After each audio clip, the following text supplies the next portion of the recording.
I'm one of the directors for putting on programs for San Diego ATD. Sylvia Molina is my partner in crime, and together we try to find programs that will help in some ways to help you improve your skills and knowledge about L&D. So, and tonight we're going to have something about the strengths deployment, and apparently it's a very popular assessment because we've got a lot of people here to find out about it or to update what they already knew about it. Before we get started, just let me say a few things. We have another program coming up on the 25th. It has to do with establishing with teams and establishing a culture of engagement with remote teams. So if you're interested in that, please go to our website and sign up for it. The guy who is facilitating that is Roger Connors, and he's the author of several best-selling books. One of them, the one that I'm most familiar with, is Oz. Mm-hmm. Sylvia is a big fan of Roger Connors and his work. And go ahead. You want to say something about it, Sylvia? No, I do like his work. He's a 4 times New York Times bestselling author. And as David indicated, he is the author of Oz. He did come out with a new book that really intrigued David. David and I work in the same field. And so we were both very interested in his work. Yeah. And I know many of you will be as well, based on your background and your expertise. Yeah. Yeah, he's what he's, but based on what I know about it, it sounds like it's setting up a coaching culture, but it's a coaching culture for remote employee engagement. And so he's talking a lot about what he calls self-directed coaching. So it's a different take on things. And I have an interest in self-directed learning, and so for me it's a natural connection. I hear somebody is something on fire somewhere? Wow, that was a good one. Okay, so we have that coming up on the 25th. And then if you come to our website, you'll see some other things as we begin to put them on the calendar. And we hope you join. And if you're not members now and you see and you keep seeing things that you like, we encourage you to join. We don't bite. We're kind of friendly. And we'd love to have you as members. Now, without further ado, let me introduce you to our speakers this evening. We have Michael Brown and Kyle Menig. Michael has been doing consulting and training for over 10 years. He's worked in leadership programs for leaders at Procter & Gamble, Goodwill, Hershey, among others. He's written a book called Fellowship, and he's an expert. He's certified in several programs and assessments, and the SDI 2.0 is one of them. Kyle has been doing this for over 25 years. It's, you guys look about the same age. I don't know. And, and that's not because it's not because Michael looks older. I don't know. It's a special Zoom filter. It's a special Zoom filter. Is that what it is? Okay. Yeah. It helps me. Yeah. I think I need to update my profile a little bit from the 10. Okay. It's been 10 years. I thought doing the SDI just sort of brought out the youth in you. It does. Fantastic. Yeah. Anyway, so Kyle is a master facilitator. He's an expert, obviously, in SDI and a number of other programs, and he's worked with, like Michael, he's worked with another very large, well-known firms doing this sort of work and others. So without, we could go on, but the point is to focus on SDI. So Michael, Kyle, take it over. Yeah. Well, we would have loved another 10 minutes of, talking about my, Kyle's more, how he has more experience than me, but that's okay. We're going to have a lot of fun as we walk through the next hour. And Kyle, do you want to pop in that text one more time? I think we had a few more jump. If you haven't, Kyle's got a link in there. We'll show you the details in a minute. I'm coming to you from Arkansas, from my office shed in Fayetteville. And my name is Michael Brown. As David just said, we're excited to run this program with you all. It's incredible to see So many people in San Diego and around, your friends who have jumped in from other parts of the country to jump in and be a part, to show interest in this. And I think what we're going to do today is going to build on and be a good resource for the session that you have coming on next month with your next facilitator next month. That's going to be a great session. Kyle, I'll give you a chance to share a little bit about yourself and your life and your surfing. Okay. Oh, no, you're a giver. So yeah, my name's Kyle Menig. I'm actually local to San Diego. So I know many of you are probably logging in from San Diego area. Lived here with my family for about 16 years now. One wife, 3 kids. Of course, now I'm saying one wife out loud and that sounds strange. So I apologize. I probably need to apologize to her, right? Oh my goodness. But 2 kids in college, 1 in high school, right? Doing, working from home, doing school from home. I have 5 chickens outside. So if you happen to hear them kind of, or hear some yelling, it's probably my chickens, not my kids.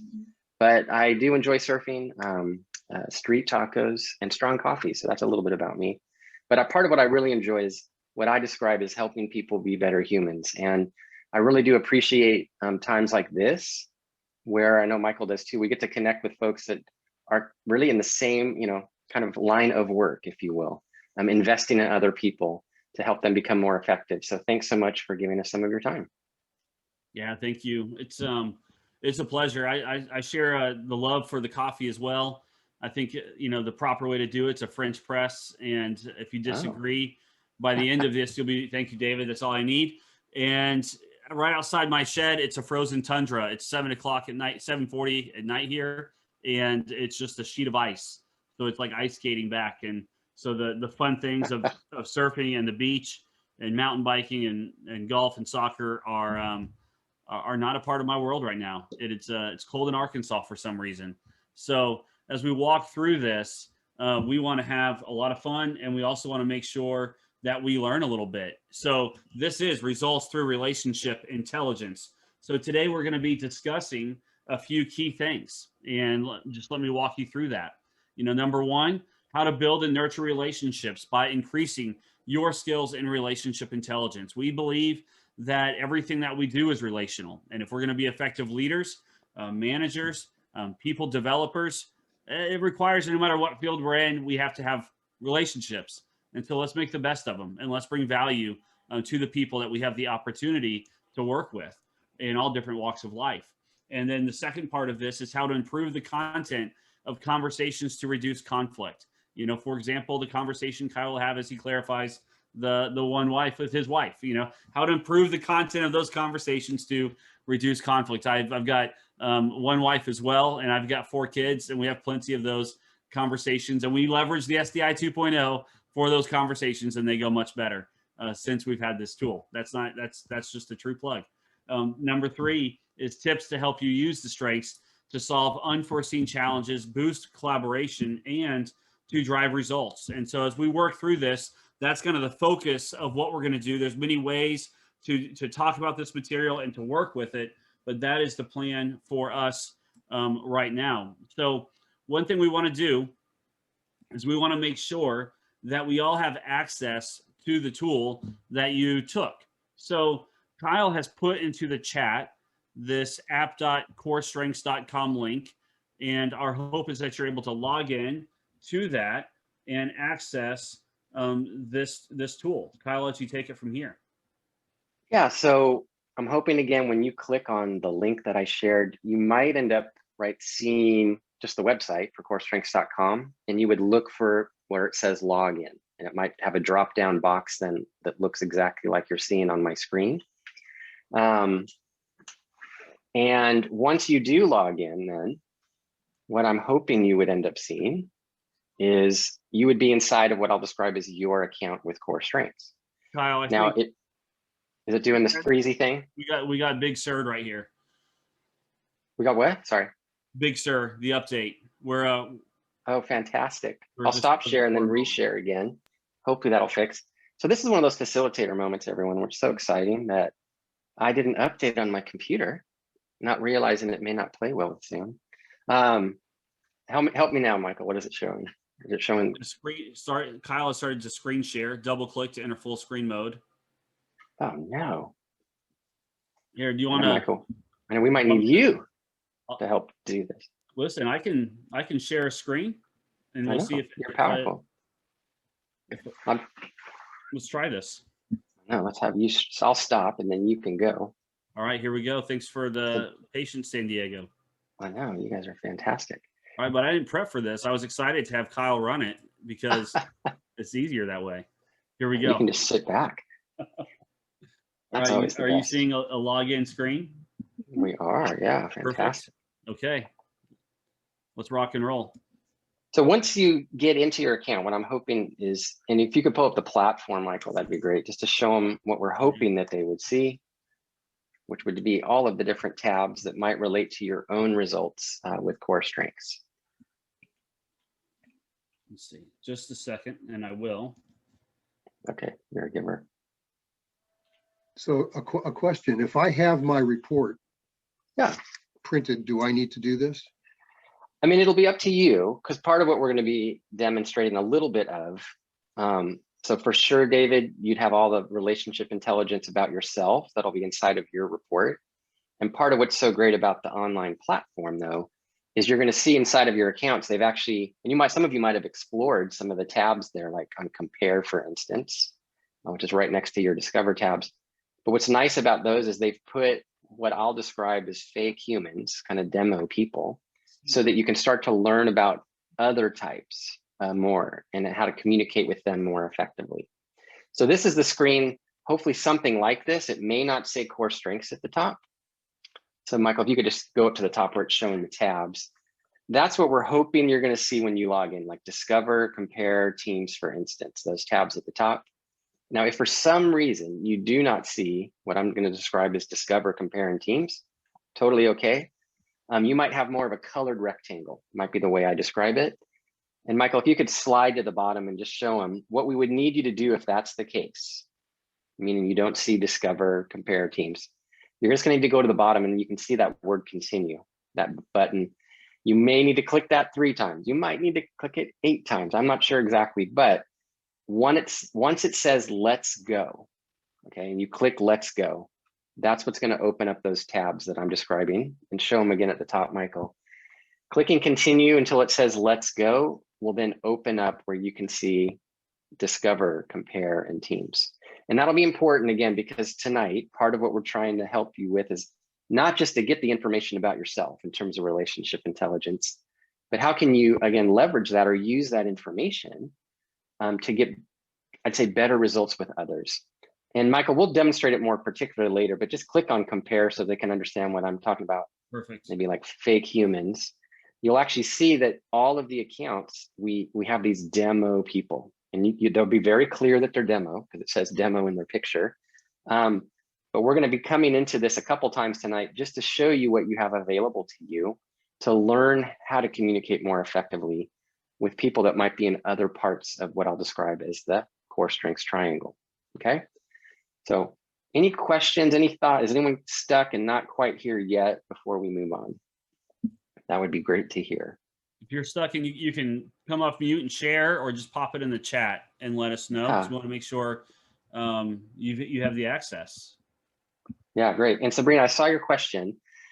So unfortunately, how this was designed and set up tonight was like that it wasn't actually a particular, let's say, session or class in terms of the system, the core strength system. So we aren't able to do that comparison with each other in terms of people here tonight, unfortunately. But I would say, right, one of the things that's a nice benefit to this core strengths program is that when people do this in an organization together, there is an opportunity where you could do things like that, okay? I just wanted to point that out, but we didn't set up that way just for tonight, just because it's a little more of a public type forum. That's a great question though. Cool, Michael, so I think that's it. So I'm not seeing, and while you move on, I can kind of take care and try to troubleshoot with anybody. Can you see my screen right? Can you see this? Is it still on the core strength screen? It is still in core strengths, yeah. Okay, all right. Here we go.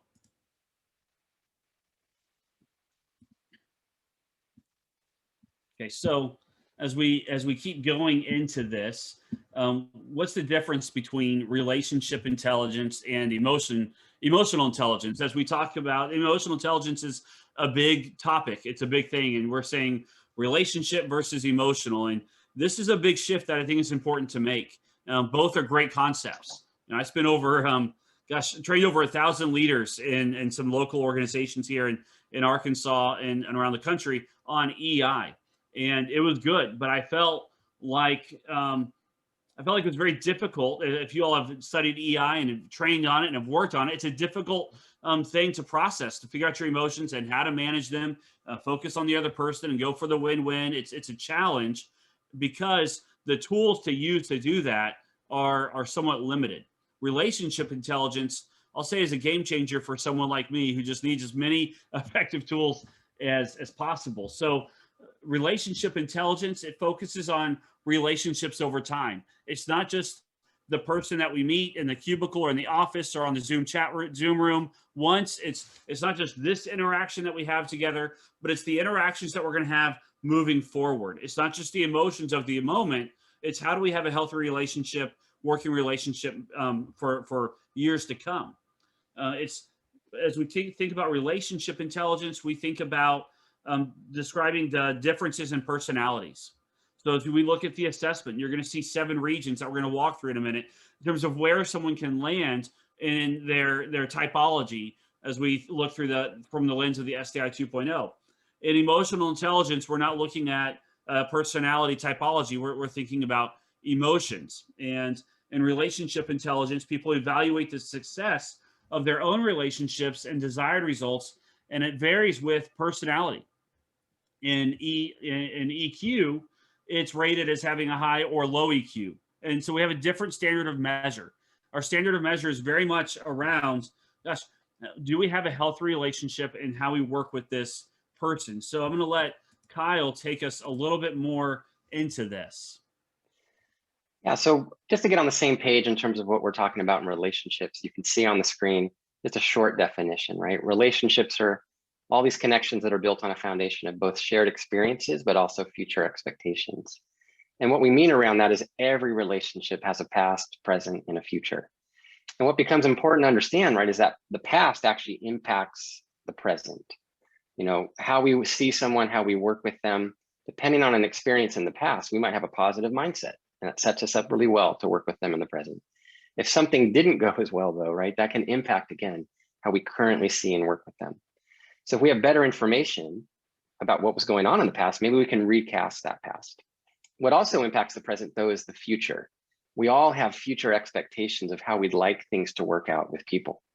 And again, with great information, then we can co-create that great future by making choices in the present to make that future a reality. So of course, then what we're trying to do in the present then is how do we master the moment then? If the present's so important, what we're saying is relationship intelligence can provide you those insights to adjust your approach to make all of your interactions more effective. I think I describe it as, you know, if I have better information, then I can be more intentional about results that are important to me or important to somebody else. So how about, Michael, yeah, let's share a little bit about where they could get even more information potentially. Yeah, so we want to make sure that if you want to go deeper into this, you can. And so we have some resources that are going to be available to you, some articles that talk about this from the methodology and meaning of this. This is all rooted in history. It's rooted in science. It's a validated tool. And so there's some of these white papers that we'll make available to you if you want to learn more history and development of the SDI 2.0, which assessment will really make a difference. And it shares a few different types of assessments that are out there. Not to say something's wrong with one, just to say, hey, here are the differences and here's what they do. And then the methodology and meaning. As we look through this, what's the basis for all of this? To dive in for what we're here for, it's the 4 views of a person.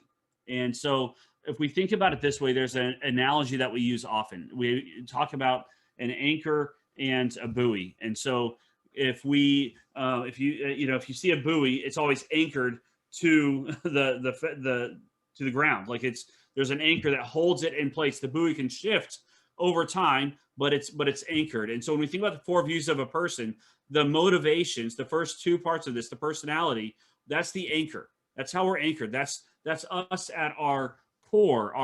And so we're going to look at how we lead when things are going well, our motives in that, as well as when crap hits the fan, when we're in conflict, when we're stressed, when we get insecure, when things aren't as we wish they were. What do we do? And so that's the first two views of a leader, of a person that we see in this assessment. And then we're going to look at our behavior at work. So if you think about the anchor being the motives, the personality, whether we're anchored in good or when we're in conflict, and then the buoy would be our strengths, behaviors that we use to make something work, to try and solve a problem. So we have productive strengths, and then we have overdone strengths, aka weaknesses. And people that we work with might say, Michael, those are less productive strengths than your other ones. It's when I'm trying really hard to make something work and it doesn't. And so we're going to look at the 4 views of a person as we jump through your assessment in this. So the first part, of the anchor is when things are going well. And so if you have your assessment, you'll see that in a second. We'll walk you through it. But there are 7 regions in that SDI triangle. We have the red, the blue, the green, and then each region has a blend. And so there's the red that is about, or I'll start with the blue, is a drive to help others. A red is a drive to achieve results. And the green is a drive to establish order. And then there's the blend between someone who's, wants to achieve results and help somebody, or achieve results and establish order, or help someone and establish order. And then the middle region is the hub. And that's when someone, based on how they score on the assessment, if you are a hub, you probably said, gosh, well, it could be this, and it could be this, and it could be this. I don't know if this is accurate. Well, it is. Like it pegged you. You're a hub. And you're thinking through different filters, different motivations for each decision based on the situation. And so we have 3 motives when things are going well. And when things are going well, everyone has a blend of all 3 motives. That's crucial. None of us are, it's not like there's not boxes with walls. You're not all, I'm red, Kyle's red, but we're not all red. Like, we have hearts. We're blue too. And we're also green. It depends on we just have a stronger red filter that we appreciate, and we hope everyone else does as well. And so as we think through this, the 3 motives when things are going well, we want to make sure that we're seeing like how we're wired up, our personality, our motivation, our anchor. And also we want to make sure we're learning not just about ourselves, but about others. And so we're going to talk about the results. And so this is where it's really important for that platform to be open for Kyle to walk us through it. Yeah, or again, if you have a PDF, you could pull that up. But Michael, if you could go to the platform so we can show them where they could see their results, if that's what they're going to be using. And we'll show them where to find their own results under the Discover tab. And again, Michael will demo this in a second so that you can see. So you'll notice what's interesting about this platform, again, hopefully you're successful in logging in. When you first open it up, you'll see this Discover tab. Now, your dot that you can see right now, at least, that's going to relate to the color, to the region that you land in terms of your results when life goes well. But you'll notice when he clicks next to the word results, so we'll click on motives, Discover, and then motives. This is the section that we'd like you to even just do a quick review. So you can slide down a little bit on the screen. And what you'd see is the summary of your results would be in that heading that says when things are going well for you. So what we'd like you to do just to start is just, read those 4 paragraphs. It might just be a quick review for you. We'll give you a couple minutes. If you hadn't had a chance yet to look at your results, you can do it for the first time. That'd be awesome. Now on the report, you'd look for the one that also says motives. If you printed it out, it's probably on page 1, I'm guessing. Might say page 2 though, I guess. But you'll see kind of 4 paragraphs, again, that have this exact same information. And just give you a couple minutes to review this. And then ultimately, it'd just be great to hear maybe, 2 or 3 people just get some feedback. Do you recognize yourself as you read these results? As Michael was explaining, those 3 core motives show up in very unique ways. And if you go a little further down, Michael, you can show them kind of what happens is your unique blend will show up as a dot on this triangle. So if one motive is clearly higher than the other two, right? You might be in the blue, the red, or the green region of this triangle. If you have two motives that are fairly equal in terms of how you scored them, you might be in the what we call the red blue, the red green, or the blue green region. It's kind of a double blend, might be the way of looking at it. And then as Michael was explaining, I think, who else was it? Sharon and maybe Joanne both said, if all three motives end up being about equal, you show up in the hub, which is right in the middle. And they all have some unique identifiers in terms of what's motivating the people. But just to be really clear here, if we were able to pull up kind of multiple dots on the triangle, we just want to point out that with this tool, it's not about skills and talents where you're landing on a triangle. Any dot in any of the over 5,000 places it could land can be great, right? Leaders, CEOs, educators, attorneys, like you name the title, any dot could do that well. What this would be describing is why someone is doing that. What's really driving and motivating them in that position. So what's great is nobody ever has to have color envy, so to speak, right? These dots are just helping you understand what's giving you drive and focus. Now, if you slide down a little further on the screen, and this relates a little bit to the slides we also have that can go along with this, but you'll notice you might have already even validated some of these statements when you went through some of your own pre-work, for instance. And so what this section is interesting to hear from you all, is as you look at your own results here, kind of validating some statements, what you do, for instance, it'd be interesting just to hear from you, like what are one or two of the statements that might resonate from a few of you? Let's get some feedback from you again. That what might resonate as you looked at your own report, a sentence that might have stood out to you. Or again, if you slide down that page, are there a couple statements here that might also resonate? We'd like to hear. You can type it in. Of course, you can turn on your mic as well. And see if there's any questions maybe at this point. I'll go. I read that let's see here. I create meaningful order from chaos. Okay, yeah, I like that. And if you're looking in the chat for the rest of you, you can see, you had 51 points that went to green process. So more than likely, Tom, right, you're landing in that green region, I'm guessing. Is that true? Yes, that is true. Yeah, awesome. Why did that resonate? Why did that resonate? Probably because I like to make sense out of, things that don't make sense. Okay. Oh yeah, I like how you phrase that. Yeah. And then Erica, I see your sentence. Yeah, you want to read it, Michael? Erica, and I love your last name, Erica Brown. I seek ways to bring help to others, trying to make life easier for others. That's that's great. It's nice to have some statements and some terminology that resonates as we read through the report and try and drive some more self-awareness about how we're wired up, and really appreciate that. Yeah, no, that's great. I'm liking the sentences. And I think this is one thing that I would say about this, that, we find whether we're doing one-on-one coaching with this tool or sometimes we're doing workshops, right? I'm obviously, I don't think Michael or either of us would hope that any of you are surprised by your results, right? Because it's a self-assessment. But what I do find is often it creates a vocabulary that can build confidence in what we're trying to do, right? Like why we're trying to do things. It describes it in a way I think that's really helpful. I know for myself, when I first took this, people might have asked before that, like, why do I do what I do? And I might have said something like, I'm not totally sure. I'm just wired this way. And I might not have had a very good vocabulary. And I think what I appreciated about this tool is how it said some things. I was like, yes, exactly. That really helps me now be able to describe, why I'm doing things. So I appreciate what you guys are pulling out of your own results. I'm hoping it also is building a confidence.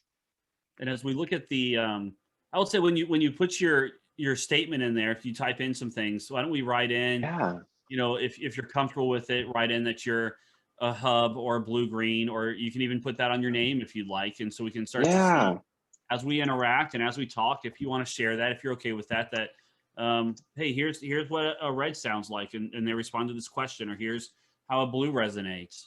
Might be a way for us to keep connecting some of the dots of Joanne, I love it, being a hub, and connect some of the dots. And I'll do the same to say I'm a red.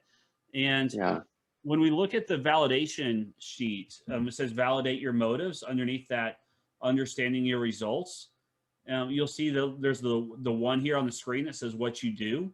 And then you can check the boxes of that. And this is on the paper report too, on the page after the motives and values. And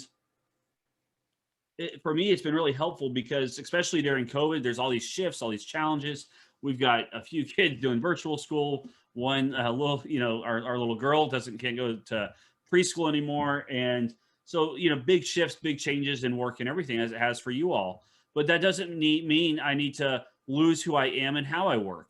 And so going and reflecting, on the platform about what I do and my feelings and ideals has helped me to say, okay, how do I reset and make sure I don't just respond to the chaos, but I intentionally work in a way that fits me as a red. And so it's been a really helpful tool in terms of just being healthy and how I tackle every day. Yeah, I like that. Can you slide up to this? You can see the triangle again, Michael. Just go a little higher on that screen. I mean, just to do a quick overview, because I know we're needing to cover some ground tonight, obviously, as we help you connect with your own reports and results, right? But in terms of how to use this, just remembering, like, some of you are resonating, and I can see like landing in that blue. The quick summary is they often are engaged around, helping and supporting people, right? Remembering and helping others understand the impact on people, right? When they're on a team, they want to make sure that's understood as decisions are being made or projects are happening. Folks that land in the red, they're obviously trying to achieve results, get things done. They kind of like big goals that they're going after. That can be engaging for them. I think, like Tom mentioned, in the green, just opportunities where things might seem a bit messy or are, and opportunities with time, space, and resources to create a better process, for instance, that kind of cleans up what's going on. That can really engage someone in that green part of the triangle. And I think I saw somebody that I think might probably land in the blue-green. I'm trying to think where that was. I just saw it. I saw it. Oh, you did? Yeah, I don't know where it went. That's funny. But often in the blue-green, we'll go start with there first, I guess, but just when they can create a process that supports and help others, especially if it's repeatable, that they can kind of put some effort into something that's repeatable without them so they can go do it again. That's fantastic for them often. Red, blue, they often enjoy like coaching, mentoring opportunities because it's help a person or help a group achieve. It really is blue with the red, And then as you think about red, green, they're trying to create processes that also help achieve. I think something that engages them and can challenge them in good ways is if they hear something like, oh, I don't think this could ever happen. Red, greens are often trying to dig into it, figure it out so that they can show that it does and can happen. And then many of you might land in that hub. Again, equal blend of all three of those core motives. And folks there just really enjoy collaboration, flexibility, keeping options open. They want to get the right voices in the mix as they create, new outcomes, right? And work on projects with others. It's a lot about we and not about me when you're talking about hubs. They really enjoy that, community and collaboration. So again, the thing to remember here though, is that these are the kind of statements that are front of mind for each of us in these regions. Like Michael mentioned, we are all a blend of these motives. So I have, blue and green in my scores as well. But what's front of mind for me is often going to be that performance piece. So it's helpful to remember that too. We all have these in us, but what's front of mind often can direct, right, how we're doing work and connecting with other people. So just to show even briefly here, Michael, can you go up to the compare tab, just so we show them a little bit about that relationship intelligence. So when you are on what I'm calling the platform, we have put into this compare tab, right, a lot of other, demo people. And the reason is, and do you mind going down? I think it's Fake Susan, Michael, that's in the hub, just to show how to use this so that all of you can start to practice learning more about relationship intelligence. I like to call this piece like where I'm learning another person's motivational language. So if you could click compare next to Susan. It's coming. I know, I'm not worried. I believe you. So what you're going to see then is whoever you clicked it with, you'll see you compared with them. Now, of course, if you're inside of a bigger organization, this can be great because it's really people you actually know and work with, right? But what I like about even this kind of demo thing is it's helping you understand these communication tips. So motivation when life goes well, you'd see where you land on a triangle with someone. But if you see communication tips, and how about you go click on that, Michael? What's going to pop up, if you think about it, when we go to another country, let's say, let's just pick Korea kind of randomly. You know, how respectful or effective would it be if I go to Korea and just speak louder, slower English, for instance?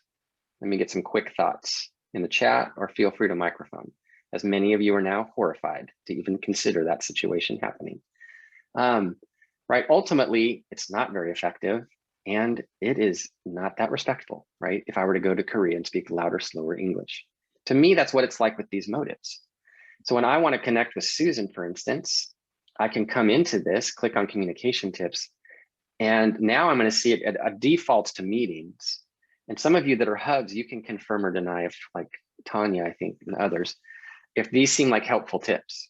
So it might be helpful for hubs if we share a main topic and check to see who else might need to be included in a meeting. Check in to see if new information might be relevant to the meeting. Ask who else might need to be informed of outcomes of a meeting. Those might be things that are important to folks in the hub. So it's helpful to know that so we can include those elements. Michael, can you click on the messaging one just to pop up? Now, if you think about writing an email to somebody, with hubs, at least, you might need to be flexible, open-minded, seek multiple perspectives. Subject lines that get hubs, attention might be, we need your input on. The team needs, could we brainstorm about? You might need to give context or background as appropriate in the message and try to avoid appearing rigid, unyielding, or domineering. Now, just to prove it's a bit different, and hopefully this is connecting with some of you that are hubs, Michael, can you go up and just click on you as a big tab? So what you'll notice is these are like big tabs. So now it's communicating with Michael. Let's just go straight to email real quick, because some of you might be reds, but some of you might know and work with some reds, right? Go to the top little bit, yeah. So quick tips, right? With reds and an email, be brief, be clear, and be gone, right? No, I'm just kidding. It says be brief, be clear, and focus on action. Subject lines to get a red's attention, quick update on action needed. Content, always put that bottom line up front if you want to get their attention. Never have too much detail or backstory. Don't bury big ideas in a message. Now, why are we showing you this? If you think about relationship intelligence, this is really the heart of it in some ways. Because if I was to go to Korea, what I'd probably bring is a little book with some phrases, or maybe an app on my phone, because I want to be effective for sure, but I also want to respect and honor that person, that culture that I'm trying to connect to. So when you think about people, they're motivated differently. Even you on this call tonight, you're motivated differently. So if we can get some tips around that, we might not be expert, but what we're trying to do is increase our fluency, is the way I describe it. I'm trying to increase my fluency in these motivations so that, again, I'm engaging you more effectively. I'm pulling out the best in you. I'm understanding what motivates you. And I'm respecting and honoring that in how I communicate with you then and collaborate with you. So we wanted to point out, again, some of these parts of the tool that you all now have access to. So not only seeing your own results, but how can you start to kind of compare and find some information about others that you might know and work with? Because again, you might not specifically know the results if they've never taken this, of course. But if you get a sense that they seem kind of blue-ish, come and find one of these demo people that's blue, and then steal some of those tips so you can be more effective. Yeah, that's good. And I think of it, it's like, it gives me a roadmap. And if the way I'm communicating somebody is not hitting the mark, it's like, why would I keep on driving down the wrong road to get somewhere? Yeah. And so I might not know exactly how they're wired up, what their MVS is, but I could probably guess it's not mine, and communicate differently to them. Instead of being brief, maybe I'll share with Kyle. He's a red. We can talk very quickly and directly, and it's great. But for others, might need to share about how this helps somebody, or share more specific details about the plan or about whatever it is we're going to do, to let them know that I value them, that I honor them, so that our intention is typically always to value somebody, let them know, hey, we're here, we're working together, we're trying to accomplish the common mission. But our intention doesn't always match our execution. This provides a roadmap, a cheat sheet on how to do that well. That really helps. So let's show on the slide, Michael, just how our motives shift in conflict. Because as we all know, right, life isn't always going well, though. And so we talked about people, performance, process, and we had those colors, blue, red, green. You're noticing here, we're going to keep those same colors. But as Michael goes through this, you're going to see now that the words are changing because the motives end up changing when we get into conflict. So it's a big change, because from blue, it's not a drive to help others. Now it's in conflict, it's a drive to preserve harmony. So when conflict happens, well, how do we make sure that you might resonate with that if you go blue first? You're like, I don't want the conflict. So you're trying to preserve it. So you accommodate. You say, yes, Kyle, this is your way is great. And even if you don't think it, you're like, it's going to work, and then we don't have conflict and life goes on. If you're a red, then it's no longer to necessarily drive for performance. It's to prevail over obstacles. And so we assert. I go red in conflict first, and my wife loves it because I just restate what I've been saying over and over again. And you can imagine that sometimes asserting yourself works, and sometimes it doesn't necessarily lead to a healthy relationship. And then if we go to the green, it's now from process to analyze, and we do that. Greens do that to get things right. And so you might find yourself in a meeting, on a conference call, and you kind of you feel challenged in a way, like you go to conflict, the stress is there. And you're like, am I right? What should we do? And you kind of sit back and you begin to process, and you want to make sure you know what to do before you speak up again. And so it's really important for us to recognize that our motives change in conflict. Here's another way to see it on this. Yeah, and so what you'll see, everyone, right? When we're talking about life going well, that blend of motives shows up as a dot on a triangle. So when you look at your own results, the dot is kind of showing you where you land when life's going well. You'll notice we change, right, the shape to an arrowhead in conflict. And then we connect those with a line, just so you see how big is that shift in motives between life going well and now life in conflict. And if you don't mind going to the next slide too, Michael, it's helpful just to see. And right now it's kind of just the big three, but we'll show you in a second how to see what I'll describe as your special sentence in your own reports. But what we did here in terms of blue accommodate, red assert, and green analyze is just show how they're showing that something's important to them in conflict. How does it show that they care about a problem? And what's interesting is this sentence shows up in each stage one of conflict that you'll see in your own reports. And that's why we're going to show you where to find it. But if you do have blue accommodate first as part of your results, you're going to find a sentence that says you believe the best way to show you care about a problem and other people is to listen to their concerns and accommodate them if possible. That's what's driving you, and that's how you show that you're engaged during conflict. You're probably checking in with people because you have a kind of a radar around conflict where it gets your attention, and you want to make sure people are going to be connecting and listened to during conflict. That's how you show up in conflict. Stage one in red, you're going to see, like Michael described, that you believe the best way to show you care about a problem is to respond immediately before things get worse. I kind of describe it as you're diving in to solve what's going on. Stage one in green, analyze, you're going to see in your results, it says you believe the best way to show you care about a problem is to give it time and attention. It needs to be solved correctly because there's a motivation to get it right. I don't want to repeat this again. How can I take time to get this right? Now, if you don't mind, you can use the chat or you can put on a microphone even. If I just picked on red and green right here, what would be a natural tension if they knew each other or worked together? As you see how they both are showing they care, what would be a natural tension though that you can notice in their responses to conflict? And again, you can either mic on or just put it in the chat. What you think that natural tension could be between red and green when conflict begins. Yeah, the time. Yeah, thanks, Sharon. Great observation. Because it could look like this, right? Yeah, Timmy, for sure. Red could look like they're going a bit fast. And they might look at green and think, they must not care about this like I do. Look how slow they're going. And then green could be looking at red and just thinking the same thing, but opposite, I guess, version. Oh, look how fast they're going. They must not care about this like I do.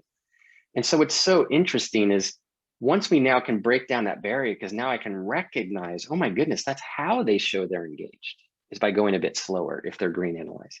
And they can now appreciate that red. Oh, that's how they show this is important. They're trying to really assert some solutions and get things on the table so we can talk about it.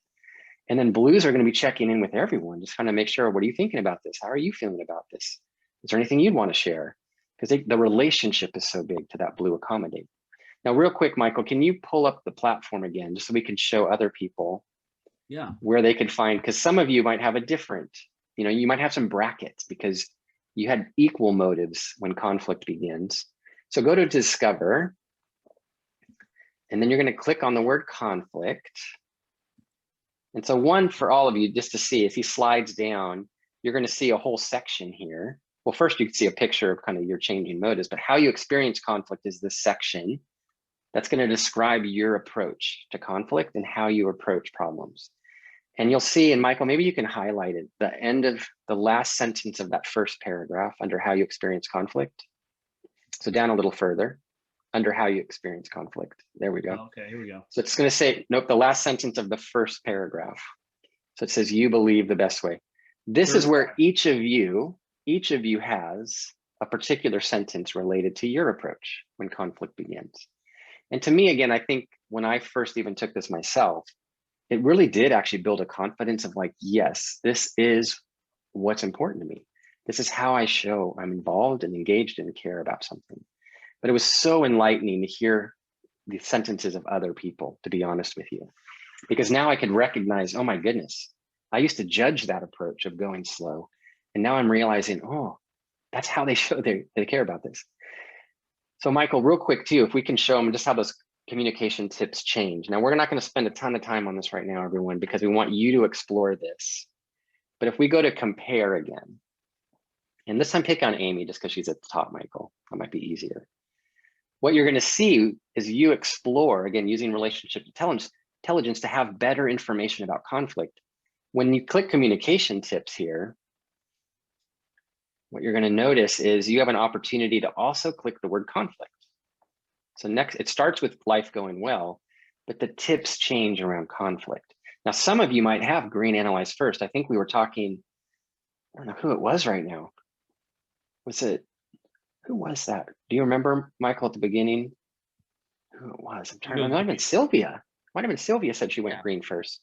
So go to conversations, click on conversations. So Sylvia, I'm hoping this resonates with you. Green, analyze first. Okay, you're gonna see here, for all of us to understand, if we think we've crossed a line with Sylvia, for instance, we could come here and conversationally know to hear her as attempting to find reasonable, logical solutions, not mistake her quiet for disinterest. She's taking time to get things right the first time. Don't push her for quick decisions or guesses, and give her some time to think and collect information before she might respond. And again, that's a way of honoring someone during conflict. Now, just to prove it's different, Michael, go up and click on yours again real quick, just to show, since we picked on green and red in our example, and go down to your conversations, just to show how it's different. Here, he is trying to solve things quickly. So clearly then, if he's connecting with Sylvia, he can change his approach in communication. So he's honoring what she's trying to accomplish in conflict. So we're hoping, again, you can see some of that power of relationship intelligence. Again, the whole idea with it is with better information, you can try to create some better outcomes. But of course, what we really need to kind of start to talk about is the strengths piece. We might need to kind of jump into that, Michael. I think you have that great slide of the anchor buoy.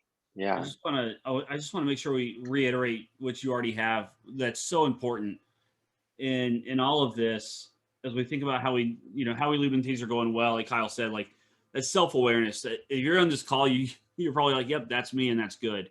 My guess is, as we read about how we navigate conflict, we're like, oh yeah, that's me. And now there's words to it. Now there's a description about it.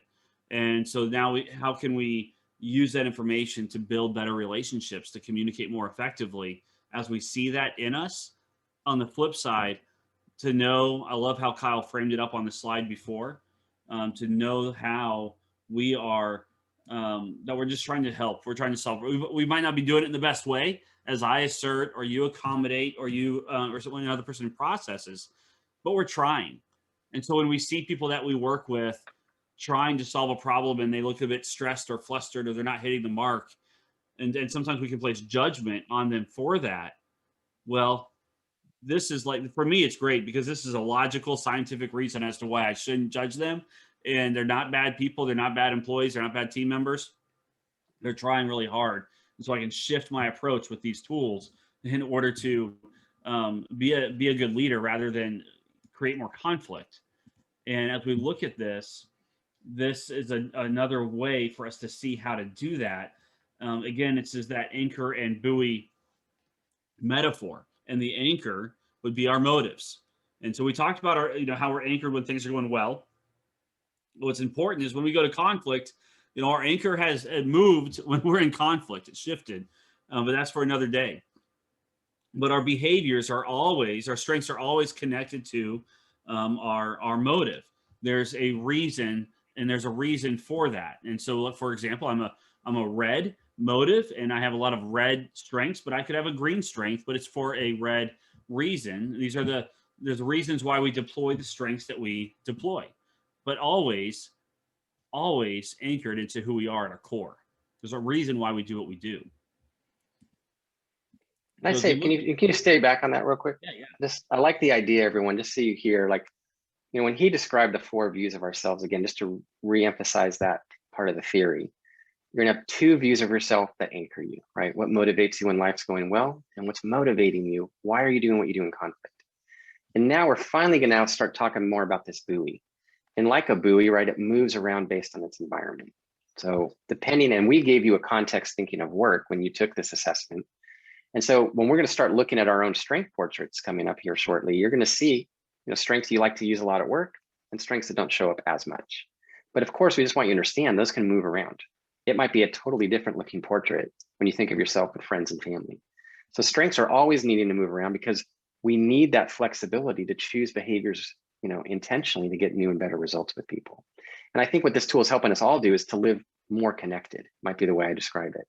We're really trying to connect what we do, our strengths, with why it's so important to us at our core. So Michael's going to show again, kind of preview at least what it means when you see your strengths in a portrait, and then we're going to all go look at our own strength portraits here shortly. Yeah. So when we look at this, and you see, and if you've done a sneak peek already, you see that portrait, you see the 28 strengths, and the top 3 rows. And what we're going to say are the top 3 rows, as you can see on this, are the strengths, the behaviors that are most significant to us. And it's how we get results. And so when you leverage the strengths that are at the top, those should resonate because you chose them. It's a self-assessment. Behaviors that you use to get results, to be successful, you're probably more energized, more engaged when you're able to work in a way with your top strengths being deployed. And then we have the middle strengths, and those strengths are readily available, and they're situational strengths. So, you know, for example, we built this office shed, and we hung up all this wood, all this shiplap on it, and I had to learn how to do a bevel cut, and I went all out, and I bought a double bevel saw. And if you don't know what that is, Google it later. It was exciting. And my friend Blake taught me how to use a tape measure. That would have been probably row 5. And then he taught me how to, you know, cut at different angles so that the wood matches up and looks halfway decent. And so it was a strength. It was in the middle. I could develop that and deploy it, but I had to work at it a little bit more. It's in the wheelhouse. It's in the toolbox. That's your middle strength. So you can use them. It just might have to take some more intentional effort. And then there's the bottom strengths, and those are uncomfortable to use and often avoided.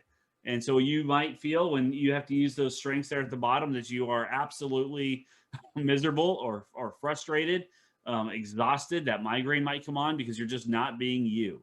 And so those strengths are at the bottom for a reason there, because you're uncomfortable with them and you try to avoid them. So here, do you want to go to the strengths portrait, or do you want to go? I'd like to go to the platform, actually. I think that'll be easier. So we're all going to go look at our own portraits real quick.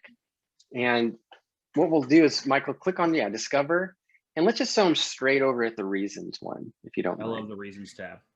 So what you're going to notice here, everyone, is you're going to, again, this is that anchor buoy picture. It's helping us understand how can we really choose and use strengths, again, for reasons that resonate with us. So what I'd like to do, it's almost like a mini exercise. When you find this, and some of you might have PDFs, so you could just find the page that says strengths and reasons, okay? That's the page you would look for on a PDF. But this won't have the magical kind of opportunity that if the people online are doing it, if you're looking at paper, because you're going to see these reasons. But what I'd like all of us to do, Michael, can you go down to the bottom? Because what I want to have us do is what you see at the bottom on a strength portrait, again, it doesn't mean it's not you or never you, or that you never use it or never like it. It just means, again, you prioritize other strengths higher, as more likely to use at work. But the one that is at the bottom, I'd like you to think in your minds how and why you would use that bottom strength. Try to think of that reason that you can attach, in Michael's case, to using cautious. Now, whatever you have at the bottom, though, that's what I'd like you to kind of focus on. how and why would I use that bottom strength? Now, once you have thought of a reason in your mind, then click on it, because what you'll see here and what this tool is helping us achieve then is finding a motivational reason for using all of these strengths.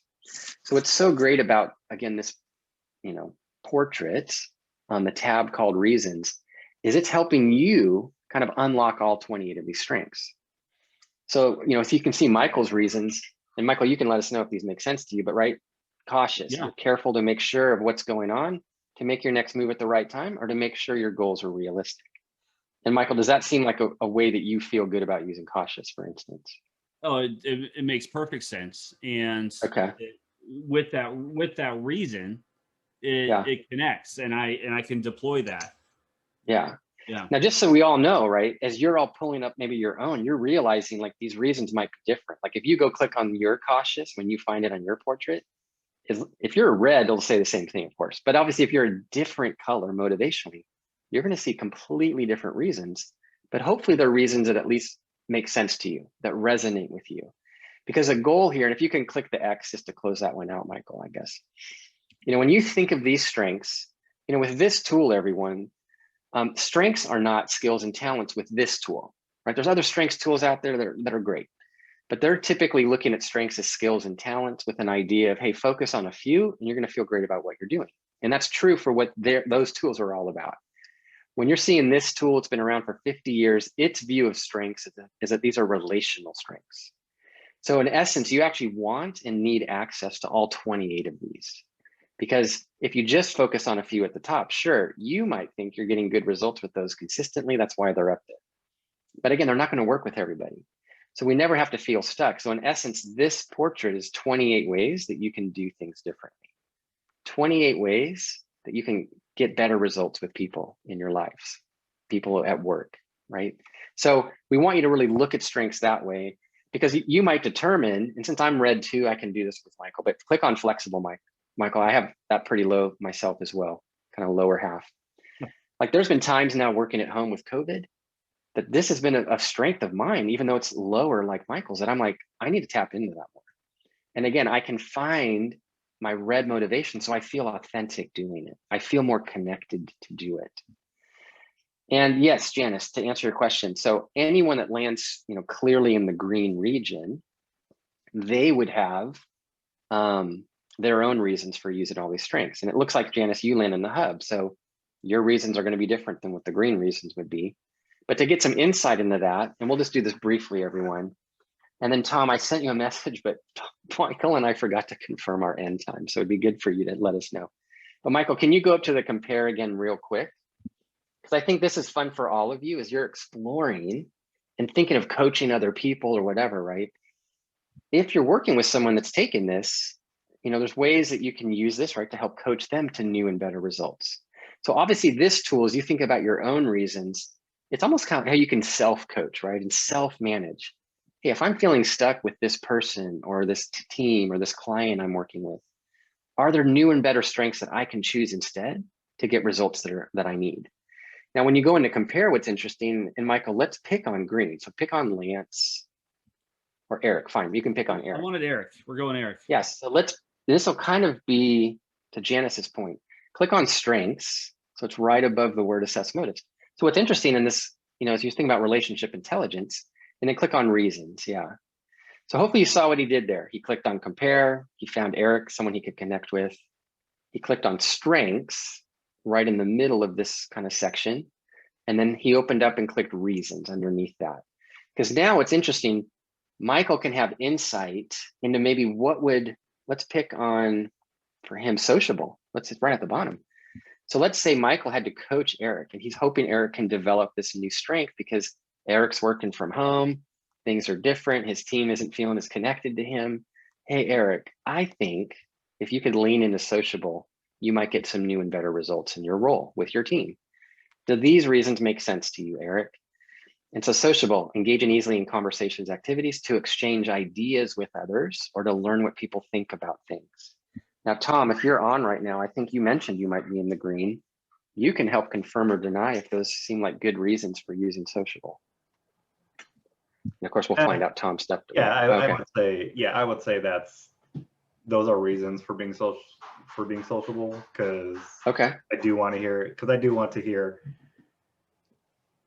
exchange ideas with it and learn what people think as a way to basically achieve a process and what's the best way to move forward. Totally. And so as everyone just heard with Tom, so thanks, Tom, for doing that with us. That's what's so interesting to me about the tool is often when you ask some questions about things, you hear people's motives come out in his answers. Because he said, oh yeah, well, this is how I would use it. Because it can help create and clarify a process. You literally can hear him using motives in his description. So thanks for that. We didn't pay him anything, everyone, just so you know. But I'm hoping, again, what you're seeing in terms of the power of this tool is that one, relationship intelligence can help you get new and better results in what you're trying to accomplish. But as you can see it can also help you connect better with others. Because if I was going to connect with Tom, and maybe Michael, choose your strengths. Yeah. We'll pick on you here. Well, I mean, I'll select you. Pick on you doesn't sound very nice. It's all I'm right. going to select Michael. But you can notice he has a number of those green strengths towards the bottom, everyone, right? They're kind of more connected towards process. He just doesn't use them as much as he's using those kind of red themed strengths. So maybe if we were connecting with Tom, for instance, that word could be like, I could write him a message and use analytical and say, hey, Tom, here's some analysis I've done so far. How much time and space might you need, though, to get me some answers, for instance? And so I'm giving Tom some time, space, which greens often enjoy that, or folks in the blue green even might like that. And then he's hearing some ideas I've already thought of, but I want to hear his as well. And that's a way of using a strength to also connect with somebody more effectively.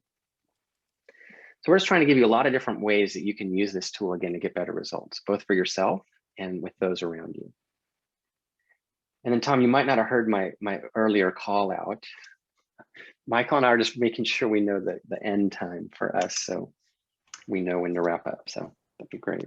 Yeah, I'm figuring that out, but I would say since we started a little bit late, I would say we can go probably a little bit past 7, probably around 7:10. Okay, no, perfect. That's super great. So Michael, let's transition to just show us, maybe a little bit about the overdone strengths. Make sure we save some time for question and answer. Yeah, and also some good questions on there. We'll answer it when we get there. So we want to point this out because sometimes it's hard to find this part of your own results unless you print the PDF. But just to show online where to find what we're describing as your overdone strengths, you'd go to Discover, you'd click on Strengths, and then a little down the page, you'll see a little tiny button that says Overdone. And you need to click that. Now, before you start totally exploring, we want to explain what overdone strengths are like. This was part of your assessment where you were actually putting points on this. This was all self-selected. Okay, so don't get mad at the system. Don't get mad at the algorithm. You put some points on these. Now, interestingly, and I'll go back, let's just go back though to the platform if you don't mind, Michael. Before we get into kind of what it means in terms of where they land, I just want to explain the idea with overdone strengths, and you can guys give me some feedback here. What's it called sometimes when people are doing something over and over, hoping to get a different result? What do people call that sometimes?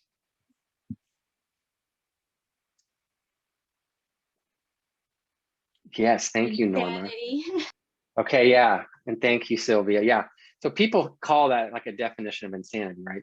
So it's interesting to me, what I like about this tool is it doesn't call any of us crazy, because the idea with overdone strengths is kind of this idea that I might be trying persuasive, for instance. It's a strength I like to use. And when it doesn't work, I'm like, that's weird. That always works. I'll just do more of it, hoping it'll start working. I start to over rely on it, basically. And so that's the sense of overdone strengths, that we're actually trying to be really productive. When we don't get results we expect, though, we might over rely on it. And now that can impact how people see and experience us. It's actually a lot about perceptions, okay? So let's pull up that next slide, Michael, just to give them an understanding, and then we'll go look at the actual results. So of course, this is gonna look exactly like a strength portrait, but it means some different things. Again, like I just mentioned, ones that you have showing up at the top of your overdone portrait, you have really good intentions, but they might be ineffective based on somebody else's view. If someone else thinks it goes too far, that's when they become ineffective. Ones in the middle, you may or may not overdo. They're just kind of situational. But the ones at the bottom, again, it means a lot in that you are probably indicating you never would want to overdo those. or be seen overdoing those things. That's why they're down at the bottom. But what's so interesting about the report is you might trigger you into conflict when you see others that overdo those things. So Michael, let's pick, select you again here so you can show them exactly where to look. You want to see my overdone strengths? Oh yeah, just let's see the whole 28 of them, Michael. Because he's a peach to work with, everybody. Look at that. Reckless, rash, arrogant, aggressive. Now, this is a thing to remind ourselves. These are the words of what it looks like to others. So Michael is never trying to actually do any of those things. Just to be really clear, he's trying to be really productive. So if let's click on, let's say abrasive, for instance. Click on that one for us to see. Because what we've done on this report, just so you see it, the positive intent is right in here in the description. When he's trying to use persuasive and he thinks he's using it well, in his mind, he thinks he's doing great, but it could start to look abrasive to some people. Okay. And that's where he might now become ineffective. Now then real quick, just to close that, just to point out in your report too, what's it like for you, Michael, when someone seems a bit distant or suspicious in your mind? Ooh. If someone seems to be distant or suspicious, what do you tend to think or feel about them? I tend to think that they're not going to help solve a problem or get anything done, and that they're not competent to do their job. Okay. And so what's interesting, yeah, you probably just don't want to be working with folks like that, I'm guessing, but yeah. They're just kind of there, and everyone else has to do the work because they're not willing to do anything. There you go. Yeah. So ultimately, as all of you are looking at your own, maybe you're seeing that you might have some strong feelings, some strong views of whatever's down at the bottom. And that's a little bit by design, because again, you're trying to say, I never want to be seen in these ways. I would never want to overdo these things. But when you see it in someone else, again, it could bug you, which now gets in the way of you being effective with people. Just as your overdone strengths also can get in the way of being effective with people. So let's go to that next slide so we can just help them navigate this a bit. So they can kind of see how the interchange might look between people that know and work with each other. So when we look at this and we see some conflict triggers, you'll notice that we didn't select the ones that are at the top, but Kyle has his least overdone strength is modest, and the overdone of modest is self-effacing, meaning he's probably not going to do that too often. And for me, it's on my number 10 slot. And so when we started to prep for these sessions together and work together, it was interesting because sometimes I kind of downplay something, and then Kyle real quickly he called me out and accused me of being self-effacing, which he was more than accurate on that, as I'm just trying to be a nice person, and a red trying to be nice like that doesn't always land appropriately to another red. So as we look at this, we can see how Kyle was just describing, we have our least overdone. And when you work with someone who's on the opposite end of the spectrum, that could be, it's not always, it's based on perception. It could be a conflict trigger. It's not guaranteed. And what helps them not be conflict triggers is when we have healthy relationships. Healthy relationships supersede triggers because we realize what's actually going on and have some trust for the person and belief in what they're doing and how they're trying to do it. So I got to ask though, Kyle, how do you perceive modesty? Well, it's not modesty. It's when I think modesty goes too far. So we'll be clear on that, because modesty obviously is it's great strength, and I can appreciate that in many folks. It's just when I get a perception with some people, if it goes too far, I'm much like, just speak up for yourself or stand up for yourself a little here, and you deserve this. What are you doing? That's what it can get in the way then, right, of how I see and work with someone. And then like Michael mentioned, a good relationship though can overcome any of those triggers. And that's the important part. So what this part of all of your reports is really trying to help you do is stay effective. How can you manage even your overdone strengths in ways that you stay effective with people around you? So let's just show them those questions maybe on that next slide, Michael. Because again, to me, it's staying again in productive places. So what's interesting about the overdone portraits, you're seeing we're kind of highlighting 1, 2, 3, and 26, 27, 8, top and bottom. So the questions that can help you start to manage these more effectively is you think about the ones that you are tending to overdo that can work against you. It's helpful to ask yourself, okay, well, which of these overdone strengths might limit my effectiveness?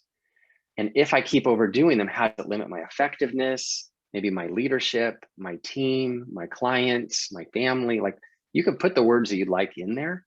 It's a nice question to ask yourself so that you can, again, manage it. What's the cost of my relationships, my team, my client, if I keep overdoing these things? And then this is where it gets, the key point is, what productive strengths can I try instead, right? We are not slaves to these overdone strengths. We do not have to feel stuck. And so, Michael, can we go to the platform again, just so we show how to go back and forth a little? Yeah, definitely. And so what's helpful here is you think about self-coaching, using relationship intelligence to help yourself be more effective. Let's pretend, and we'll do this kind of more in hindsight, but if you can look at like your top 6 and maybe circle it with your cursor, those top 6 overdone, Michael. So whatever yours are, though, people, is what I'm saying. But if you can attach a real story to one of these, for instance, and think of, okay, I know there was a time I totally came across an abrasive was getting in the way. So people probably thought I was trying to be salesy, or who knows what it might be. Try to attach a story to one of these top ones, and then just show them, like, by going up higher, Michael, again, to the reasons tab. If you can attach a real story to one of your overdone strengths, to me, then it's so helpful to go to reasons, because these are productive strengths. What productive strength could I try instead? And pick, and again, all 28 of these are available. You have access to all of these to get results that are important to you. And what you might remember is when you click on this, you're going to see reasons that hopefully connect to who you are as a person at a deep level. So for me, at least, I know sometimes for me, Michael, like you, I think persuasive can look abrasive. I know I can attach a story to that where I know that me being a little more flexible actually was something that was helpful, or maybe being a little more open to change. And click on open to change, just because I can see it's pretty low for you as well, down towards the bottom 3. Not very open to it, apparently. But you can see now, once you can think of a new productive strength, you can also find that reason that resonates, that can help you feel more confident going after it and practicing that strength. And to me, that's the key, everyone. When I can think of a new strength, it might be low enough that in my mind I have to practice it because I might feel a little clunky with it. But this red reason, again, resonates with me, so it helps me to use that strength well. What were you going to say, Michael? Well, I was going to say, for me, you'll see a lot of this red and green up here. And so that's my normal way of working. However, when I've led and when I lead blue teams, being quick to act and risk-taking and forceful, it doesn't land. It's okay. And so I want to be a good leader. I want to be helpful. And so I know who I'm talking to. And so I need to really intentionally say, what strengths am I going to bring up? And so I click this, and I have to be trusting. And so when I like that. I choose to be trusting. Now here's the deal. Like when Kyle and I work with one another, and when he hands off the Michael, run the platform, and he trusts that. He didn't say, Michael, I trust you. You can. It's as a red. It's just red speak. It's just how we think, but we don't clarify it. And sometimes with people, we have to clarify what we mean. This helps us to communicate with clarity about how we're trying to lead, about what we're trying to say, because we say it in a blue way, or and helps other times. It reminds me I need to be option oriented when I think there's only one way to do something. So this is a great tool. And to Sharon, you had a question, is it beyond one sentence? On the reasons, it's one sentence here and then the reasons. But if you go to the strengths tab for, up here. And you can show them that. Then you can see the longer descriptions. There's the longer at least on the first half of them, you can. It goes away. It doesn't unsupport it, but the top half, if any of you click on the top half, so 7, there you go. Yep. You're going to see bigger descriptions of some of those, because you're more likely using those. And so it's just going to show you ways that it might look or feel, etc. So that's a great point. Gotcha. Yeah, that was what I was asking, because I was trying to click on my least used one. Yeah, they don't. And it doesn't say anything. Yeah, it doesn't say as much. And again, they're giving you more information about ones you probably choose and use more often, is what I've found. Mm-hmm. So at the top half, you're going to see those bigger descriptions. That's a great question. Yeah. So So Michael, really, speaking about more like that, because I think that slide about the coaching can describe also what you're describing. Yeah, let's show them that visual. let me switch this over. Giver. So coaching with relationship intelligence, or even that self-directed learning, as it was kind of mentioned in passing at the beginning, so we have our buoy, which would be like our strengths, or sometimes our overdone strengths, connected to our motives. And so then there's that reality of what Kyle said earlier. Hey, if something isn't working and we keep on trying to do the same thing over and over again, why would we continue to be insane? And what I love about this is like we have a choice. But it's kind of like if you ever played sports growing up and you had a coach just be like, gosh, can you just not screw up? Can you just be better? Can you just do a better job? Or if you had a boss who's like, gosh, just go get it done. And you're thinking, I don't know how to get it done. Yeah, I need more direction here. We have our current results based on what we're doing attached to our motives. And we have our desired results. We have our where we're trying to get to. And so what we're trying to do is through it's either if in a coaching relationship, if you manage somebody, or coaching yourself, we have our past reasons. So if we look at that relationship intelligence model, when Kyle said, hey, is there a strength that we're aware of, like we were trying, but it didn't land? Overdone strength, past strength, and we need to figure out a new one. We had our past reasons. Now, what are our future reasons to get a future desired result? And so what we do is we want to try and act differently. We want to behave differently. We want to lead differently for a different reason. And so, for example, if you are someone who's getting stuck and you typically lead and communicate with blue or with green strengths or hub strengths, and it's not working with this client or this coworker, you might try a red strength rooted in your green motivation.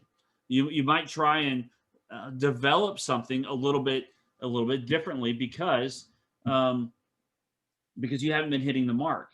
What's nice is when we think about behavior change, we know behavior change is hard. Developing new habits is hard.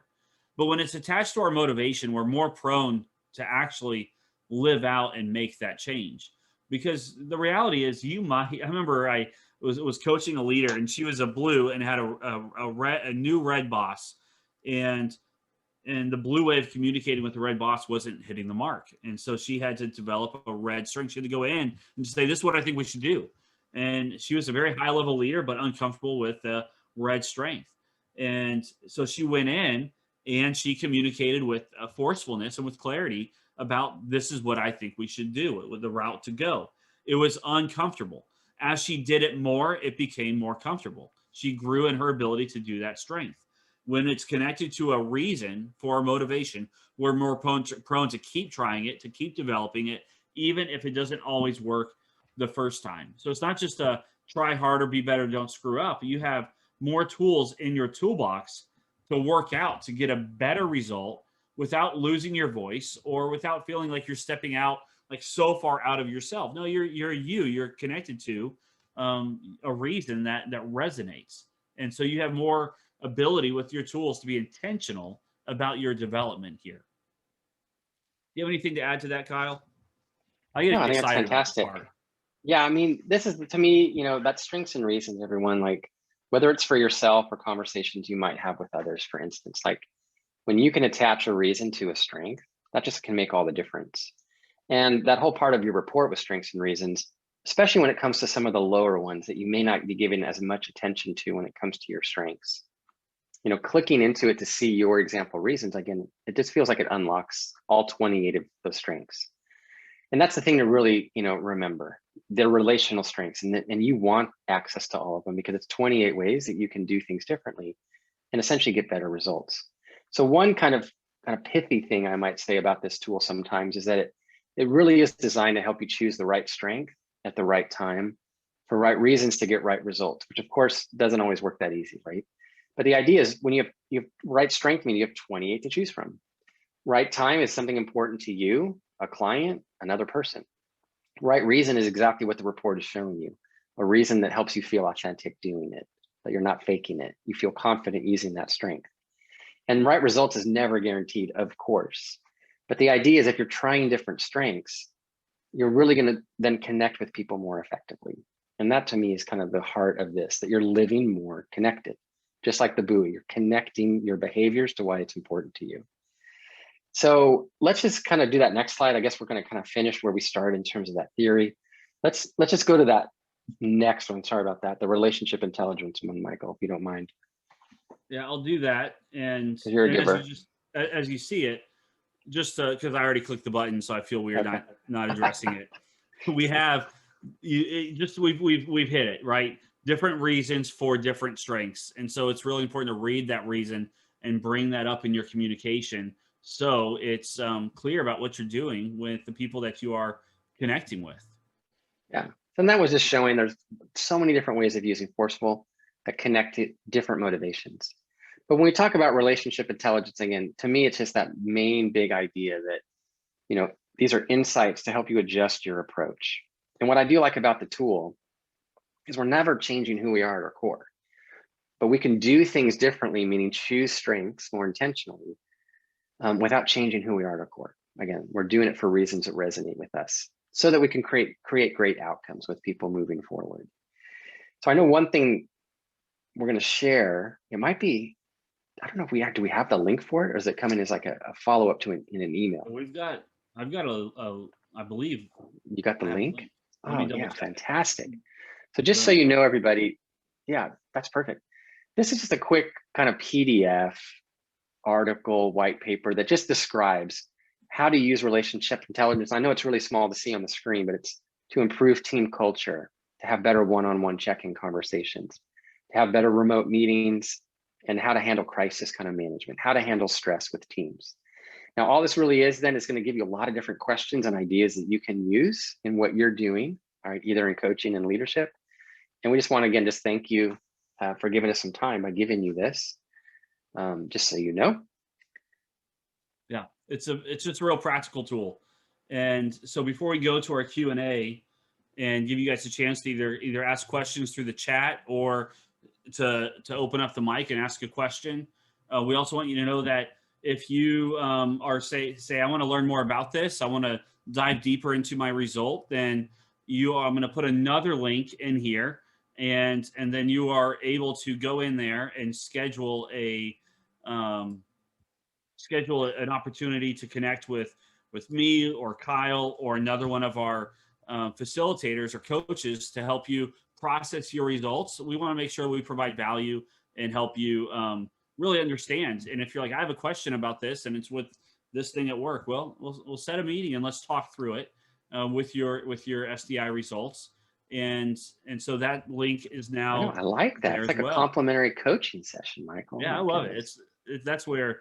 I mean, it's you're kind of like Oprah right now. You're like, I got a link for you and a link for you and a link for you. Well, you kept on calling me a giver, and it's like, let's just give. That's true. Let's just give. So I like it. I like it. One of our favorite things is when we don't just get to give you free things, but definitely reach out and connect if you want, and we would love to do that. But also, if you have questions, we went through a lot of information and we tried to keep it focused.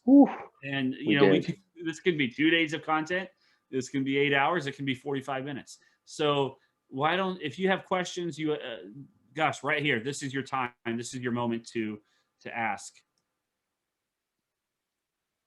So Tom said, yeah, you can post in the chat or raise your hand and open your mic. Yes, you can. I love it.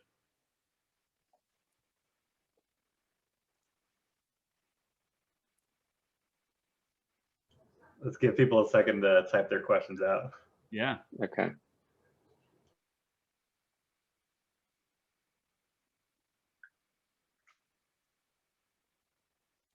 If we retake the assessment, will our results likely stay the same? Kyle, do you want that one? Sure. I mean, can you go back? Let's see, go to the platform and just click on the reasons tab. So it brings up that anchor buoy picture. Yeah. I just think it's helpful to have a visual when we talk about it. So if you think about the metaphor, Joanne, so thanks for asking that question. We have part of that as an anchor. And so what we have found, and I think even Sylvia on the call today confirmed it, you know, whether you take it 6 months again from now, 6 years, you know, more than likely your motives do not shift much over time. Now it could look a lot different because if your dot right now is even like really close to a border of another region, for instance, our test retest reliability is plus or minus 6 points. So a few points different if you're close to a border could put you on the other side. Like some of you might be red blue, and then you took it again and now you're blue, but it didn't, your dot didn't actually move much. And so we would just say again, anchors don't move much over time, but more than likely, what we'd hope would happen is your strengths are going to move around, even based on context. Even throughout the day, I'm hoping you're choosing and prioritizing and choosing and using different strengths to be effective in a different environment. Again, certain strengths and behaviors at work that help you, certain strengths and behaviors at home, volunteering somewhere, whatever it might be. So we would hope that those would move around as you're becoming more mature, experienced, connecting with people differently, you're prioritizing different strengths. I mean, one thing to do actually in self-coaching or self-managing, I'll look at my strength portrait and even just ask myself, in the context of conflict, which of these strengths do I tend to use first? Because again, I have different ones actually that are higher up when I'm thinking of myself during conflict. Reserved actually is a strength. Even though I have assert solutions quickly, I've found that by choosing an attention on reserved as a strength, I can hear more options from people before I start sharing my thoughts. And so it's helpful to understand that, again, strength portraits, you want them to move around a bit. Yeah, that's good. There's a lot of good questions coming in here. So let's just keep on working down the line, Kyle. Yeah. Do SDI reports generally look the same, or from organization to organization, does the look of the report depend on the organization? So Timmy, do you mean with the format, or like co-brand, or like putting the logo of an organization on it?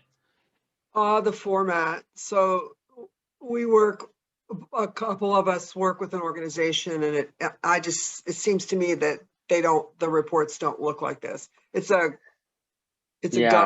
government organization. So did they brand it a certain way? I mean, probably not. I would say this, like definitely in the last year, everything has been rebranded as an SDI 2.0 is now the only assessment offered. So more than likely, if you were to see them again, if they're doing an SDI report, it'll look just like these. It's the only version that's out there now. Right. That makes sense. Total SDI. Yeah. So previously it might have looked a bit different. And then in the last year, it's kind of all moved into this SDI 2.0 it's assessment. more graphical and modular and that kind of stuff. Yeah. Okay, gotcha. Yeah. Okay. Yeah. Cool. No, that's good. Thanks for that question. And then let's see, how did the assessments determine our strengths versus our overdone strengths? Yeah, so if you might remember taking the assessment, right? The first half, I think it even tells all of us, right? Hey, think of your whole life. Because the first half of the assessment is talking about the motives piece. 10 statements about life going well, 10 about conflict, and you were moving points around to kind of determine where your dot or arrowhead would land on the triangle. Then the assessment changes and says, hey, for this next half, think about yourself at work. And then what it does is it wove in both productive strengths and overdone strengths along the way. I think it's 30 questions, and you put points on those things. And so interestingly, that's why it's not just a pure mirror of your productive strengths. You actually intentionally chose, hey, I think these are the strengths that work against me the most, so overdone. And here's strengths that I'm using productively. Those were actually separate questions that you were putting points on that created those different portraits. And some people, it might be that like your top 3 productive strengths also happen to be your top 3 overdone. Sure, that happens sometimes. But that's why the entire report just isn't a mirror of itself. Because sometimes the strengths that we use productively, we might continue to use those productively. They don't kind of get us in trouble, so to speak. And that's why we actually make it a separate part of the assessment to figure out which ones would you consider, kind of work against you when you over rely on them. And we'll also share those white papers that we talked about at the beginning on methodology and meaning and the history. And so if you want to go deeper into the actual way that the assessment reports out, that all that information is there for you. Oh yeah. there's another couple good questions. I can knock out the next two. So I hear what you were saying about retaking the test. However, there was some language that triggered me, and I perceived the word tolerant to be negative, and I see the description in a test being more positive. Does that make sense? The answer is, Sabrina, it makes a lot of sense. And that's what's so great about this. As we work through it, we start to see, well, we have perceptions about certain words. And so when other people use those words, we probably have a perception about what they're trying to say.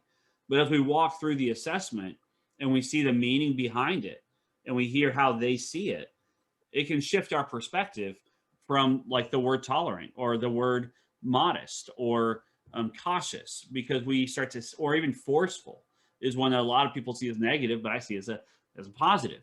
And so we can start to shift our perspective. And that's where the strengths is different than our personality, our anchor, our behavior that can shift over time.